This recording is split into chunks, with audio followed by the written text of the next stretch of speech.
Hello दोस्तों, स्वागत है आपका मेरे यूट्यूब चैनल आयुर्वेदा रहस्य में।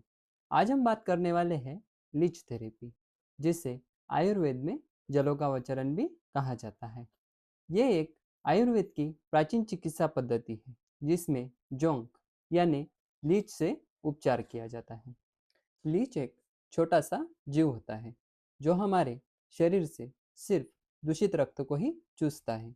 इसमें कई सारे तत्व पाए जाते हैं, जिसमें बहुत ही महत्वपूर्ण है हेरोडिन।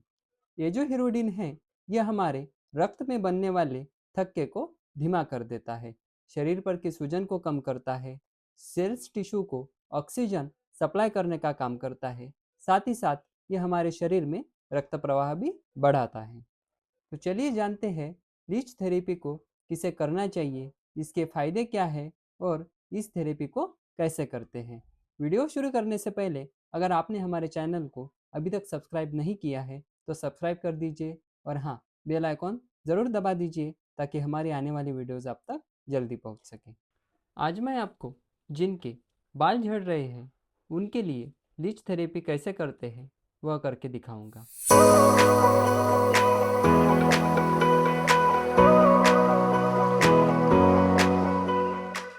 दोस्तों, लीचेस को लगाने के बाद उनके ऊपर थोड़ा सा कॉटन या फिर छोटा सा कपड़ा डाल दीजिए और थोड़े थोड़े समय में उन पर पानी डालते रहिए, क्योंकि बाहरी टेम्परेचर की वजह से कभी कभार लीचेस बीच में ही स्किन को छोड़ देती है। इसी प्रकार आप अपने अन्य बीमारी के लिए भी लीच थेरेपी कर सकते हैं। दोस्तों, लीच थेरेपी करने से पहले जिस अंग पर आप लीच थेरेपी कर रहे हैं वहाँ पर आपको साबुन या शैम्पू नहीं लगाना है, क्योंकि ऐसा करने से लीचेस जल्दी वहाँ पर नहीं चिपकते हैं।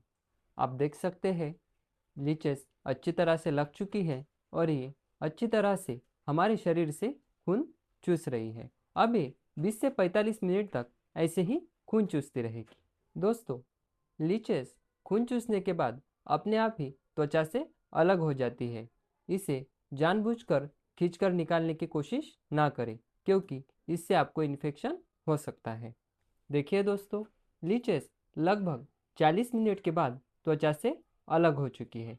अब हम इन लीचेस को एक छोटे से बाउल में निकाल लेते हैं और जहाँ हमने लीचेस लगाई थी वहाँ पर दोस्तों छोटा सा घाव हो जाता है, इसलिए घबराने की कोई ज़रूरत नहीं है। उन घाव पर आप हल्दी डालते रहें। अच्छे से पहले कॉटन से साफ कर लें और थोड़ी थोड़ी हल्दी उस पर डालते जाएं। हल्दी डालने से थोड़ी ही देर में वहाँ से रक्त आना बंद हो जाएगा। अब हम लीचेस का वमन कराते हैं। वमन कराने के लिए लीचेस के मुंह पर थोड़ी सी हल्दी लगानी चाहिए, जिससे लीचेस ने जितना भी खून चूसा है वह सब वो बाहर कर देगी।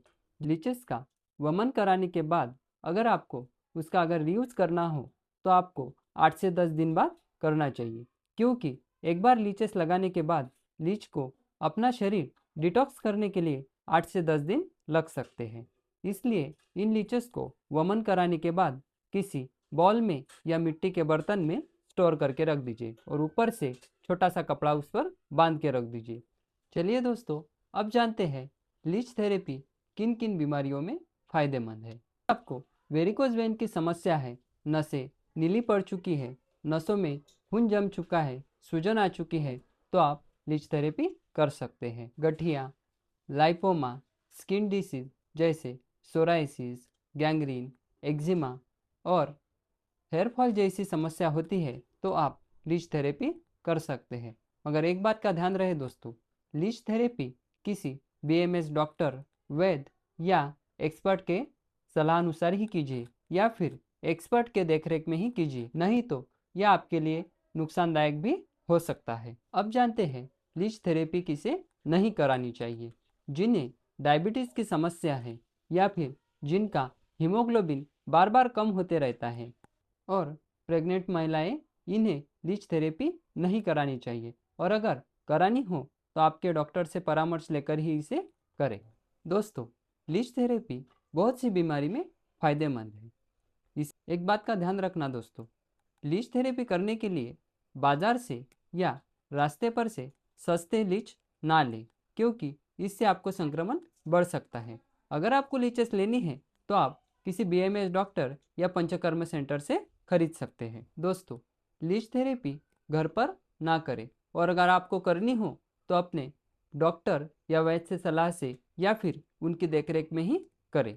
हमारी यह जानकारी आपको अगर अच्छी लगी हो तो वीडियो को लाइक कीजिए और चैनल को सब्सक्राइब कीजिए। मिलते हैं दोस्तों अगली वीडियो में, तब तक के लिए स्वस्थ रहें, मस्त रहें।